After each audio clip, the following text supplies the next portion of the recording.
2024 లేదా 25లో డిగ్రీ లేదా బీటెక్ చదివారా? సాఫ్ట్‌వేర్ జాబ్ కోసం ఎదురు చూస్తున్నారా? అయితే కోడ్ జ్ఞాన్ 100 డేస్ కోర్సులో చేరండి. జాబ్ సాధించండి. నమస్కారం శశికాంత్ గారు. నమస్కారం మహారాజ్ గారు. భార్య వేరే వాళ్ళతో అక్రమ సంబంధం పెట్టుకుందని తెలిసిందే. తెలిసిన తర్వాత భర్త పట్టుకున్నాడు. పట్టుకున్న తర్వాత భార్య ఫర్దర్‌గా నేను ఇటువంటి తప్పులు చేయను అని అంటే నమ్మాలా వద్దా? ఏ డెసిషన్ తీసుకోవాలి? ఏమైనా టాపిక్ నాగరాజు గారు మీరు తీసేవి ఇవి నిత్యం జరిగేవి. ఓకే, నిత్యం జరిగే టాపిక్స్ మీరు తీస్తున్నందుకు దాంట్లో మళ్ళీ నేను as a psychology student, as a advocate బాగా మనం కనెక్ట్ అవుతుంది జరుగుతుంది. I appreciate you for taking this topic. చాలా సెన్సిటివ్ టాపిక్ ఇది. డెఫినెట్గా చూసే వాళ్ళు మంచి కమెంట్స్ కూడా ఇవ్వండి, మాకు అర్థం అవుతుంది. ఓకే, నేను చెప్పేది ఇంకా ఏమైనా మిస్ అవుతున్నాం అన్నది. ఇప్పుడు నాగరాజు గారు స్వతహాగా ఈ టాపిక్లో ఏంటంటే, ఒక భార్య భర్త పెళ్లి చూపులు అవుతుంది, పెళ్ళి అవుతుంది, లేదా ప్రేమించుకుంటారు, పెళ్ళి అవుతుంది. అంటే ఏంటి దాని అర్థం ఏంటి? ఇద్దరు ఒకరినొకళ్ళు అంగీకరించుకున్నారు, పరస్పరం అంగీకరించుకున్నారు, ఒకరినొకరు ప్రేమించుకున్నారు, పెళ్లి చేసుకున్నారు, హ్యాపీగా లైఫ్ స్టార్ట్ చేశారు. ఓకే, అందులో సహజంగా మ్యారేజ్ తర్వాత ప్రెగ్నెన్సీ వస్తుంది.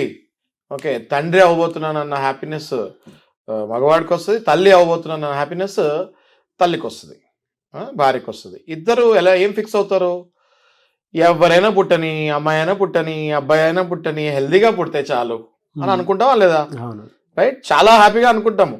ఓకే, ఏ మూల కూడా తండ్రికి కానీ తల్లికి కానీ ఇప్పుడున్న జనరేషన్లో 99% అమ్మాయి అయినా పర్వాలేదు, అబ్బాయి అయినా పర్వాలేదు, హెల్తీగా పుడితే చాలు అని అనుకుంటాం మనం, అవునా? So there we are accepting anything. అంటే ఏం యాక్సెప్ట్ చేస్తున్నాము? తండ్రి కానీ తల్లి కానీ, ఇప్పుడు అబ్బాయి కానీ అమ్మాయి కానీ ఏం యాక్సెప్ట్ చేస్తున్నాము? ఎవరైనా పుట్టని, మన బేబీ అన్నది యాక్సెప్ట్ చేస్తాము. We have taken the acceptance for the third person who is coming in to our life.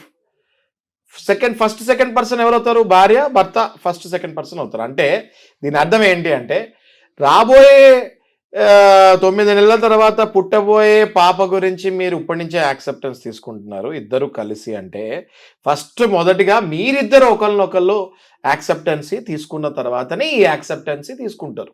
అవును, అంతే కదండి. ఫిజికల్గా మీ ఇద్దరు కలిసారు, పిల్లవాడు వస్తున్నారు, ఇమోషనల్గా మీ ఇద్దరు కలిసారు, ఎవరు వచ్చినా ఓకే అనుకుంటున్నారు. సో ఇక్కడ point to be registered, to be noted, tick అని ఏంటి అంటే, మీరు మీ భార్యని యాక్సెప్ట్ చేస్తారు, మీరు మీ భర్తని యాక్సెప్ట్ చేస్తారు. రైట్, కథ సుఖాంతం ఇక్కడితోటి. పెళ్ళి అయిపోయిన తర్వాత ఫస్ట్ ఎపిసోడ్ ఇది. సో ఇప్పుడు నాగరాజు గారు అనుకున్నట్టు పాపో బాబో 9 నెలల తర్వాత పుడతారు పెళ్లి తర్వాత. అనుకోకుండా ఒకవేళ బేబీ పుట్టినప్పుడు ఏదైనా చిన్న లోపం ఉంటే ఓకే, దాన్ని కూడా యాక్సెప్ట్ చేస్తారు. ఎందుకు యాక్సెప్ట్ చేస్తారు? దాన్ని కూడా థర్డ్ పర్సన్ ఎప్పుడైతే భూమి మీదకి వస్తారో దాన్ని కూడా, అందులో భూమి మీదకి వచ్చిన తర్వాత కూడా అందులో ఏదైనా చిన్న లోపం ఉన్నా ఇద్దరు భార్య భర్త ఇద్దరు దాన్ని యాక్సెప్ట్ చేస్తారు. వీళ్ళ తల్లిదండ్రులు వాళ్ళ తల్లిదండ్రులు ఇంకా తీసి పక్కన పడేయండి. ఓకే, అబ్బాయి అమ్మాయి ఇద్దరు ఆ లోపాన్ని యాక్సెప్ట్ చేస్తారు. See that is the beauty of giving a birth to child. Okay, తండ్రి కానీ తల్లిని కానీ ఎలా అయినా ఉండనియండి, వీడు నా కొడుకు, ఎల్లానే ఉండి ఈమె నా కూతురు అనేది యాక్సెప్ట్ చేసేస్తారు. మళ్ళీ ఇక్కడ ఇంకో పాయింట్ మళ్ళీ రిజిస్టర్ ఏం చేస్తున్నాను నేను మీకు అందరికి, యాక్సెప్టెన్స్. మళ్ళీ యాక్సెప్టెన్స్ జరిగింది. రైట్, ఇక్కడ వాళ్ళిద్దరు ఫిజికల్ గాను మెంటల్ గాను ఉండేటువంటి బంధంలో నుంచి ఒకటి పుట్టింది.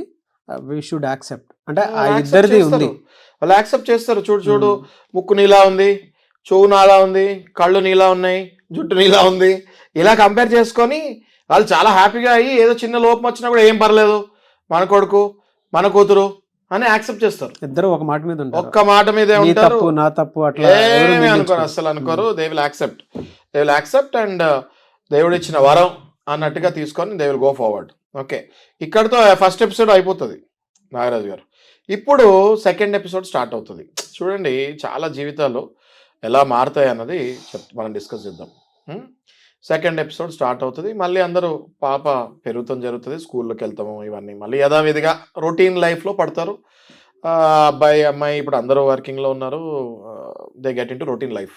ఎప్పుడైతే ఈ రొటీన్ లైఫ్లోకి వెళ్తాం జరుగుతుందో థర్డ్ పర్సన్ లైఫ్లోకి, ఏది ఇప్పుడు పుట్టిన బేబీ ఇంకా థర్డ్ పర్సన్ అయితే ఫోర్త్ పర్సన్ అందాం మనం, ఫోర్త్ పర్సన్ లైఫ్లోకి ఎంటర్ అవుతాడు. డూ అని ఎందుకు అంటున్నా అంటే మనం ఇప్పుడు డిస్కస్ చేసుకునేది భార్య గురించి. ఓకే, ఈ భార్య ఏమవుతుందంటే ఈ ఫోర్త్ పర్సన్ ఎలా ఎంటర్ అవుతాడు అన్నది there are 3 points which we have to discuss. Okay, ఇప్పుడు మనం ఆడ మగ పక్కన పెట్టేస్తే 3 అలవాట్లు ఉంటాయి బేసిక్గా. ఒకటి వ్యసనం. వ్యసనాన్ని ఎవరు అంత ఈజీగా మార్చలేరు, అది ముందు నుంచే అలవాటు అయి ఉంటుంది. ఓకే, రెండోది మోహం. మోహం అన్నది ఒక మాయ లాంటిది, ఆ మాయలో మనం పడిపోతాం. ఓకే, మూడోది తెలియక చేసిన పని, తెలియనత్వం. అంటే ఫూలిష్గా తెలియకుండా మన ఇన్వాల్వ్మెంట్ లేకుండా అసలు జరిగింది అన్నది మనకి తెలియకుండా అయిపోయేది తెలియనత్వం. వేరే వాళ్ళ ట్రాప్లో పడిపోతాం. కంప్లీట్ వేరే వాళ్ళు మనల్ని ట్రాప్లోకి తీసుకొని అదే ఆ పాయింట్ క్లియర్ డిస్కస్ చేయాలి నాగరాజు గారు. అదొక పాయింట్తో అవ్వదు అది. ఓకే, ఇప్పుడు ఏమవుతుంది అంటే ఫస్ట్ పాయింట్ మనం ఏమన్నాము, వ్యసనం అన్నాం. వ్యసనం అంటే ఈ అమ్మాయికి ఫస్ట్ నుంచి పెళ్లి కాకముందు నుంచి కూడా ఇట్లాంటి అలవాట్లు రెగ్యులర్గా ఉంటాయి. ఒకవేళ ఉంటాయి కదా, అబ్బాయి అన్నాక అమ్మాయి అన్నాక we all are human beings, అందరికీ కొన్ని అలవాట్లు ఉంటాయి.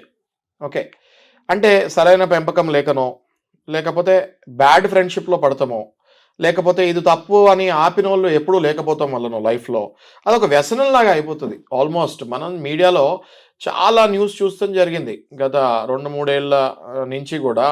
అమ్మాయిలు రెగ్యులర్గా ఇది పెద్ద సీరియస్ తీసుకోకుండా ఒక వ్యసనం లాగా అయిపోయి బయట తిరుగుతున్నారు. కాలేజ్ గోయింగ్ గర్ల్స్ కూడా మనం కొన్ని ర్యాకెట్స్ పట్టుకున్నాం. ర్యాకెట్స్లో they are treating it as a business. Okay, దాన్ని వ్యసనం అంటారు దాన్ని. ఓకే, వాళ్ళు బిజినెస్ రూట్లోకి వెళ్ళిపోయారు. వాళ్ళు ప్రాస్టిట్యూజం ఇంకా గట్టిగా మాట్లాడాలంటే అది వ్యసనం అంటారు అది. ఓకే, అది చాలా తప్పు. అది పెళ్ళికి ముందే అరికట్టుకొని మీరు ఎంటర్ అవ్వాలి ఇలాంటి లైఫ్లోకి, కానీ అది ఎంటర్ అవ్వకూడదు. ఓకే, రెండోది ఏంటి, మోహం. ఓకే, మోహం ఏంటంటే వ్యసనానికి దీనికి లింక్ ఉండదు నాగరాజు గారు. ఓకే, ఇందులో భార్య చాలా మంచి ఆమె ఉంటుంది. ఓకే, మోహం అంటే ఏంటి అంటే అవుట్ సైడ్ ఇన్ఫ్లుయెన్స్. ఓకే, నీకు లేనిది పరాయవాడు ఎవరైనా చూపించినప్పుడు you lot psychologically, since I'm a psychology student, okay, psychologically we get attracted to those things. Infatuation అంటారు, అట్రాక్షన్ అంటారు. ఇవన్నీ టీనేజర్స్లో జరుగుతాయి. కానీ పెళ్ళైన తర్వాత కూడా కొంతమందికి కొన్ని పరిస్థితుల వల్ల ఇవి జరుగుతాయి. ఏ పరిస్థితులు అన్నది ఇప్పుడు డిస్కస్ చేద్దాం. ఓకే, ఎప్పుడు జరుగుతాయి ఇట్లా అంటే, మీ భర్త అంటే నేను మగవాడి గురించే మాట్లాడుతున్నాను. మళ్ళీ హస్బెండ్ ఎప్పుడైతే ఇంకా పిల్లోడు పుట్టేసిన తర్వాత ఇంకా చలో రొటీన్ లైఫ్ అని ఒక మెకానికల్ లైఫ్కి వెళ్ళిపోతాడు. హస్బెండ్ ఎప్పుడైతే ఒక మెకానికల్ లైఫ్కి వెళ్ళిపోయి పొద్దున్న లేసాడు, ఓకే ఇప్పుడు ఆఫీస్ టైము, ఆఫీస్కి వెళ్ళాలి, మధ్యాహ్నం లంచ్ టైము లంచ్, సాయంత్రం మళ్ళీ ఇంటికి వెళ్ళాలి, మళ్ళీ తినేసేయాలి, మళ్ళీ పడుకోవాలి. ఫిజికల్ ఇది కూడా ఒక మెకానికల్గానే చూస్తాడు. ఓకే, ఎప్పుడైతే you get in to the complete mechanical life, వైఫ్కి ఆడవాళ్ళది ఏంటి అంటే బ్యూటీ ఏంటి అంటే వాళ్ళు ఎంత బిజీ ఉన్నా కూడా they don't get in to mechanical life so easily. There are few ladies who get in to mechanical life because of complete career ఓరియంటేషన్లో. బట్ 90% ఆడవాళ్ళు ఎంత బిజీ ఉన్నా కూడా they like to spend good time with the family and husband. Okay, వాళ్ళకి ప్రపంచం అంతా ఒక ఎత్తు అయితే హస్బెండ్ ఒకటే ఒక ఎత్తు. వాళ్ళకి 90% గురించి మాట్లాడుతున్నాయి. ఎప్పుడైతే ఈ 90%లో ఉన్న వాళ్ళకి హస్బెండ్ ఆ అటెన్షన్ ఇవ్వరో, ఆటోమేటిక్గా బై డిఫాల్ట్ నేచర్స్ బ్లెస్సింగ్ లాగా ఓకే ఆటోమేటిక్గా ఎవడో ఒకడు ఎంటర్ అవుతాడు. ఎంటర్ అయిన వాడికి బోల్డ్ టైం ఉంటుంది. మళ్ళీ ఇక్కడ చూడండి నాగరాజ్ గారు, టైం బ్యాడ్ అనమాట. ఇప్పుడు ఈ హస్బెండ్కి ఆ వైఫ్కి ఇద్దరికి టైం బ్యాడ్ అన్నప్పుడు ఏంటంటే ఒకడు ఎంటర్ అవుతాడు. మధ్యలో ఎంటర్ అయిన వాడికి బోల్డ్ టైం ఉంటుంది. వాడికి పని పాట ఉండదు, లేకపోతే పని ఉన్నా కూడా లిమిటెడ్ ఫిక్స్డ్ టైం పని ఉంటుంది, 9 to 4, 10 to 4. వీడి పని ఏంటి ఇంకా అంటే బేసిక్గా వీడు కూడా తెలియకనే ఎంటర్ అయిపోతాడు. ఇవి మన మోహం గురించి మాట్లాడుతున్నాము. ఓకే, వీడు కూడా తెలియకుండానే ఈ రిలేషన్కి, ఎందుకంటే వాడికి కూడా ఒక వైఫ్ ఉండొచ్చు అటు, ఈ could be also into some other relation. But వీళ్ళిద్దరు ఎందుకు అట్రాక్ట్ అవుతారంటే అవతల వైపు వాడి వైఫ్ కూడా బేసిక్గా ఇక్కడ వీళ్ళ హస్బెండ్ ఎట్లా మెకానికల్ అయిపోయాడో నేను చెప్పా కదా, 10% ఉమెన్ కంప్లీట్ కెరియరే ఉన్న వాళ్ళు they get in to that line. వాళ్ళకి మళ్ళీ ఫ్యామిలీ బంధాలు ఇవి అంత ఈజీగా రావు. ఎప్పుడైతే ఇట్లాంటి హస్బెండ్ వైఫ్తో ఇరిటేట్ అయ్యి, ఈ ఇట్ సైడ్ వైఫ్ హస్బెండ్తో ఇరిటేట్ అయ్యి వీళ్ళిద్దరు ఎప్పుడైతే కలుస్తారో దాన్ని they don't think as a అక్రమ సంబంధం లాగా భావించరు. They will think this as a మళ్ళీ ఒక టీనేజర్స్ ఒక లవ్ స్టోరీలోకి ఒరిజినల్ లవ్కి వెళ్ళిపోతారు వాళ్ళు. ఇందులో వ్యసనం లేదు, ఓకే, చీటింగ్ లేదు, అక్రమ సంబంధం భయపడరు. They don't get scared. Okay, they తెలియకుండా ఒకరినొకళ్ళు they start liking each other and they will again fall in love. Okay, మనం చూస్తున్నాం కదా చాలా, right? They will fall in original love. ఇందులో ఏమి మళ్ళీ మోసాలు కుట్రలు ఏం లేవు. Okay, they fall in original love and ఆ రిలేషన్లోకి ఎంటర్ అయిపోయిన తర్వాత వీళ్ళ ఫ్యామిలీలో మళ్ళీ డిస్టర్బెన్సెస్ వస్తాం స్టార్ట్ అవుతుంది. ఇప్పుడు నాగరాజు గారు, మనం ఈ మోహం అనే సెకండ్ ఎపిసోడ్ ఏదైతే మాట్లాడుతున్నామో ఇందులో ఏమైతుంది అంటే, పాపం మా హస్బెండ్ కూడా తెలియక బిజీ అయిపోతాము. ఓకే, ఊరికే ఇసుక్కుంటాము. పని వల్ల వచ్చే ఒత్తిడిని ఇంట్లో చూపిస్తాము. ఆ భార్య వల్ల అన్నదమ్ముల్ని ఇసుక్కుంటాము, అమ్మ నాన్నని ఇసుక్కుంటాము, అటు సైడ్ ఇంటికి వెళ్తామే కంప్లీట్గా మానేస్తాము, వాళ్ళని కూడా ఇన్వైట్ చేస్తాం మానేస్తాం. ఒక ఫ్యామిలీ రిలేషన్ అన్నది కంప్లీట్ హస్బెండ్ ఫెయిల్యూర్ అయిపోతాడు. ఓకే, అదేదో కొద్దిగా ఒక స్టేజ్ వరకే ఉండి బ్యాలెన్స్ చేసుకొని నేను ముందే ఒక 1 year బిజీ ఉంటానని చెప్పేస్తే అది స్టోరీ వేరు. అసలు నువ్వు ఇండికేషనే ఇవ్వకుండా నా లైఫ్ అంతా నేను ఇలాగే ఉంటాను అన్న స్టైల్లోకి నువ్వు వెళ్ళిపోయి ఎక్స్ప్లెనేషన్ ఇవ్వకుండా, నేను ఎందుకు అంటున్నా అంటే అండి, ఇప్పుడు మన అందరం కూడా బిజీ ఉన్నాం లైఫ్లో, బట్ మన అందరం కూడా మన పార్ట్నర్స్కి ఏదో ఒక అష్యూరెన్స్ ఇస్తాం. ఇగో కొద్ది కాలం నేను బిజీ ఉంటున్నాను, ఈ కొద్ది కాలము నువ్వు నన్ను తట్టుకో, తర్వాత నేను I will come back in to your life అని చెప్తాం. అదే అష్యూరెన్స్. ఆ అష్యూరెన్స్ ఉన్నప్పుడు మళ్ళీ ఇలాంటివి ఏం జరగవు.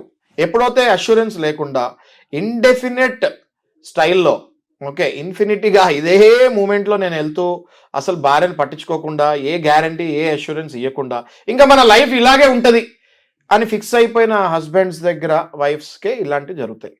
ఓకే, సో నేను ఎందుకు చెప్తున్నా అంటే, ఇది చాలామంది బిజినెస్ పీపుల్ ఉంటారు, ప్రొఫెషనల్స్ ఉంటారు, వాళ్ళు కూడా they have to understand this. As a professional నేను కూడా చాలా బిజీ ఉంటాను. డెఫినెట్గా మన అందరం కూడా వైఫ్స్కి ఒక అష్యూరెన్సెస్ ఇవ్వాలి. కొద్ది కాలం ఇలా ఉంటుంది, ఆ తర్వాత మళ్ళీ we can spend lot of time together అని చెప్పాలి. బేసిక్గా మనము ఈ సెకండ్ ఎపిసోడ్లో డిస్కస్ చేసుకునేటప్పుడు సింపుల్ ఒక 4-5 పాయింట్స్ ఉన్నాయండి. ఒకటి, మీరు పని అనే వ్యసనానికి అలవాటు అయిపోతాము, లేదా మందు, లేకపోతే ఏదైనా దురలవాట్ల ఏదైనా వ్యసనమే, పని కూడా కంటిన్యూ చేస్తే వ్యసనమే. అది కూడా పని, మందు, లేకపోతే ఇతర వ్యసనాలకు అలవాటు అయిపోయి కంప్లీట్గా నెగ్లెక్ట్ చేస్తాము. రెండవది, ఇంట్లో అత్తమామ పోరు, మీరు వాళ్ళని కంట్రోల్ చేయకుండా మీ భార్యపైకి విచ్చలవిడిగా మీ పేరెంట్స్ని వదిలేసినా కూడా తప్పు. మూడవది, సిబ్లింగ్స్. భర్తకి ఎంతోమంది సిబ్లింగ్స్ ఉంటారు. ఓకే, ఆడపడుచులు అవ్వచ్చు, అటు మరుదులు అవ్వచ్చు, అటు బావలు అవ్వచ్చు, ఎవరైనా అవ్వచ్చు. వాళ్ళని కూడా మీరు ఒక లైన్లో పెట్టాలి, కంట్రోల్లో పెట్టాలి.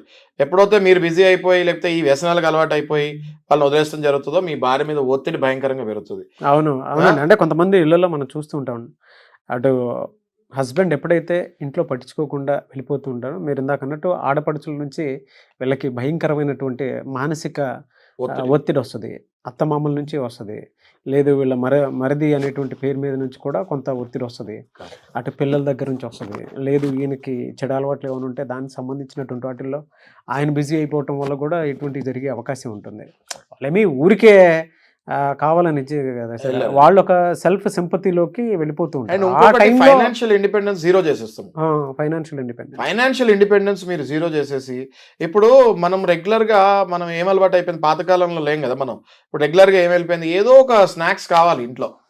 ఓకే, ఈ అసలు ఫైనాన్షియల్ ఇండిపెండెన్సే మీరు జీరో చేసేసి మీ భార్యని ఒక బిస్కెట్ ప్యాకెట్ కూడా కొనుక్కునే లేని స్టేజ్కి తీసుకెళ్ళిపోయినప్పుడు, అక్కడ ఎవరో వేరే వాళ్ళు ఫోర్త్ పర్సన్ అని చెప్పాను కదా, ఎంటర్ అయినప్పుడు వాళ్ళు ఖర్చు పెడతాను స్టార్ట్ చేసినప్పుడు తెలియకుండా, ఇది నేను ఈ సెకండ్ భార్య గురించి సపోర్ట్ చేస్తూ మాట్లాడుతున్నాను. నేను తెలియకుండా కాదు, ఏది మోహం అంటే మీరు మినిమం నీడ్స్ కూడా ఇవ్వనప్పుడు, ఎవరో బయట వ్యక్తి వచ్చినప్పుడు ఆ నీడ్స్ సాటిస్ఫై చేస్తున్నప్పుడు ఆటోమేటిక్గా మీరు కట్ అయిపోతారు. ఓకే, ఇది సెకండ్ అండి. ఇప్పుడు నాగరాజు గారు థర్డ్ ఎపిసోడ్, ఇది అందరు జాగ్రత్తగా వినాలి. ఇది ఏంటి అంటే, పాపం అందులో ఆ భార్యది తప్పే ఉండదు, భర్తది కూడా తప్పు ఉండదు. తెలియక ఒక ట్రాప్, ఇట్స్ ఎ ట్రాప్, సాలిగూడు, ఇట్స్ ఎ ట్రాప్. ఈ ట్రాప్ ఏంటి ప్లస్ భర్త ఏం చేయాలి అన్నది వీ విల్ డిస్కస్ ఇందులో. ఓకే, ఇదేమవుతుంది అంటే అండి, తన అమ్మాయి ఎవరైతే ఉంటుందో వైఫ్, ఆమె వర్కింగ్ ఉండొచ్చు, హౌస్ వైఫ్ ఉండొచ్చు, what ever it is. House wife ఉంటే ఇంట్లోకి కజిన్స్ కూడా రావచ్చు, వర్కింగ్ ఉంటే అక్కడ కొలీగ్స్ కూడా ఉండొచ్చు. ఎవరైతే ఈమె మీద కన్నేశారో, ఓకే, అంటే లిటరల్గా చెప్తున్నాను నేను మీకు, ఎవరైతే ఈమె మీద కన్నేశారో, భార్య అని వాళ్ళకి అసలు భార్య అన్నది ఉండదు అక్కడ. వాళ్ళ అవతల వైపు చూసేది ఈమెను ఒక అమ్మాయిలానే చూస్తారు, కానీ అవతల భార్య అని కూడా చూడరు. ఓకే, సో ఎవరైతే ఈమె మీద మోజుపడ్డారు అనొచ్చు, లేకపోతే కన్నేశారు అనొచ్చు, వాట్ ఎవర్ ఇట్ ఈస్. ఇది లిటరల్గా లస్ట్. ఇది ఐఎమ్ టాకింగ్ అబౌట్ లిటరల్గా లస్ట్. ఇది వాళ్ళు ఏం చేస్తారంటే వాళ్ళు ఒక స్కెచ్ అంటే వాళ్ళు కూడా ఎట్లాంటి వాళ్ళు ఉంటారంటే దే విల్ బి ప్యూర్ ఉమెనైజర్స్. ఇంకా వాళ్ళ పనే ఇది, పొద్దున్న లెగిస్తే వాళ్ళ పనే ట్రాపింగ్ ఉమెన్. ఓకే, సో వీళ్ళ కంట్లో పడితే మాత్రం చాలా డేంజర్. అది జరుగుతాయి, అలాంటివి జరుగుతాయి. కంట్లో పడకుండా ఎట్లా ఉంటారు, కంట్లో పడతారు. ఓకే, అయితే ఏం జరుగుతుంది ఇక్కడ అంటే హీ విల్ డెఫినెట్లీ వలేస్తాడు, ఆర్టిఫిషియల్గా ఎన్నో వేషాలు వేస్తాడు. అవన్నీ ఆర్టిఫిషియల్ అనేది ఈమెకు తెలియకుండా ఆటోమేటిక్గా ఈమె అసలు ఒక హిప్నోటైజేషన్లోకి వెళ్ళిపోతుంది. ఒక హిప్నటైజేషన్లోకి వెళ్ళిపోయి she might get in to he's trap and రిలేషన్లో కూడా, ఫిజికల్ రిలేషన్లో కూడా వెళ్ళిపోవచ్చు. Good chances. ఓకే, ఎప్పుడైతే ఈ ఫిజికల్ రిలేషన్కి వెళ్ళిపోయి ఓకే ఇంకా ట్రాప్లో పడ్డాము అని ఈ అమ్మాయికి తెలుస్తుందో, అదే టైంలో ఎప్పుడైతే ఈ భర్తకు కూడా తెలుస్తుందో, ఇద్దరికి హోరాహోరీగా గొడవలు అవుతాయి. ఎందుకు అవుతాయి హోరాహోరీగా గొడవలు అంటే ఇందులో both are in good relation. Wife and husband, మనం మాట్లాడే third episode, wife and husband ఇద్దరు గుడ్ రిలేషన్లో ఉంటారు. ఒకరి మీద ఒకరు కంప్లైంట్సే ఉండవు. అసలు హస్బెండ్ అంటే ఇలాగే ఉండాలని వైఫ్ అనుకుంటుంది, అరే వైఫ్ అంటే నా వైఫ్ లానే ఉండాలని హస్బెండ్ అనుకుంటాడు. ఈ రిలేషన్లో మరి ఎవరైనా వచ్చినప్పుడు ఎవరికైనా కాలుతుంది కదా ఆబ్వియస్గా. సో హస్బెండ్ టాలరేట్ చేసే స్థితిలో ఉండడు, హోరాహోరీగా గొడవలు. అసలు నేనేం తప్పు చేశానని తల కొట్టుకుంటాడు. కొద్ది కాలం డిప్రెషన్లోకి కూడా వెళ్ళిపోయే ఛాన్సెస్ ఉంటాయి ఇలాంటి వాళ్ళకి. అలాంటప్పుడే నేను ఏం చెప్తున్నా అంటే వైఫ్కి హస్బెండ్కి ఇద్దరికి మేము ఏం సలహా ఇస్తున్నాం యాజ్ ఎ సైకాలజీ స్టూడెంట్ అంటే కంప్లీట్ ట్రాప్ లో ఉంది కాబట్టి, కంప్లీట్ ట్రాప్ ఇది. ఇది ఇందులో complete psychology will play game అండి. ఇందులో అడ్వకేట్ లాయర్స్ చేసేదేం లేదు. వేరే వాళ్ళు ట్రాప్ లో బలైపోతారు, వేరే బలైపోతుంది. 100% అది అర్థం కూడా కాదు. ఇందులో కొన్నిసార్లు తప్పు జరిగిపోతే భర్తకు చెప్పుకోలేరు. ఎలా చెప్తారు? తప్పు కదా, చెప్పుకోలేరు. కానీ భర్త ఎప్పుడైతే కనిపెడతాడో, లేదా కొన్ని విషయాల్లో కొన్ని సందర్భాల్లో భార్య అది భరించలేక, గిల్టీనెస్ భరించలేక భర్తకు చెప్పేస్తుంది, నేను పలానా నీకు. ఎందుకంటే మనం మాట్లాడే ఎపిసోడ్ చాలా పవిత్రమైన బంధం గురించి మాట్లాడుతున్నాం. మనం స్టార్టింగ్ ఆఫ్ ద ఎపిసోడ్ ఈ వీడియోలో ఫస్ట్ పాయింట్ మనం మాట్లాడింది ఏంటి, ఇద్దరు కలిసి ఒక బేబీని యాక్సెప్ట్ చేస్తున్నారు. ఎప్పుడైతే కడుపులో బీజం పడిందో, ఓకే, ఇద్దరు వల్ల ఒక బేబీ బయటకు వస్తాం జరుగుతుంది 9 నెలల తర్వాత. ఇద్దరు కలిసి అందులో లోపాలున్నా కూడా యాక్సెప్ట్ చేస్తానికి రెడీ అవుతారు. అంటే దట్ ఈస్ కాల్డ్ యాక్సెప్టెన్స్. మీరు థర్డ్ బేబీ మీ లైఫ్లోకి వస్తున్నప్పుడు యాక్సెప్ట్ చేస్తున్నారంటే హస్బెండ్ని వైఫ్ ఇద్దరు యాక్సెప్ట్ చేస్తారు కాబట్టి ఆ థర్డ్ బేబీ ఎవరైతే థర్డ్ పర్సన్ వస్తారో యాక్సెప్ట్ చేస్తారు. ఈ పాయింట్ మళ్ళీ ఇంతకాలం తర్వాత మనం మాట్లాడేది ఏంటి, ఆఫ్టర్ 5 years అనుకోండి రఫ్లీ. అంటే క్యారింగ్ అవుతాము, బేబీ డెలివరీ అవుతాము, బేబీ స్కూల్కి వెళ్తాం స్టార్ట్ అవుతాము, ఇద్దరు మళ్ళీ ఫైనాన్షియల్ ఆబ్లిగేషన్స్లో పడతాము. ఇవంతా వీడియో మొదట్లో మనం మాట్లాడింది ఒకవేళ 2015 అయితే, ఇప్పుడు మనం మాట్లాడే 2020 గురించి రఫ్గా చెప్తున్నాం. 5 ఏళ్ల తర్వాత ఎప్పుడో ఒక వ్యక్తి మధ్యలోకి వచ్చి మీ సంసారాన్ని నాశనం చేయాలని వాడు కూడా సంసారాన్ని నాశనం చేయాలని వాడి పనే ఉమెనైజర్. బేసిక్గా వాడు ఏంటంటే లస్ట్ ఫెలో, వాడు ఉమెనైజర్. వాడి సంసారాలు నాశనం అయిపోవాలన్నది కూడా ఆడికి అంత మెచ్యూరిటీ కూడా ఉండదు. జస్ట్ హీ వాంట్స్ హర్ కాబట్టి ట్రాప్ చేస్తాడు. ఎప్పుడైతే ఈ అమ్మాయి ఈ బిజీ లైఫ్లో పడి, మనిషి కదా, ఎవరైనా మనిషే కదా, రైట్, తప్పు చేసే గుడ్ ఛాన్సెస్ ఉంటాయండి. తప్పు చేసే గుడ్ ఛాన్సెస్ ఉంటాయి.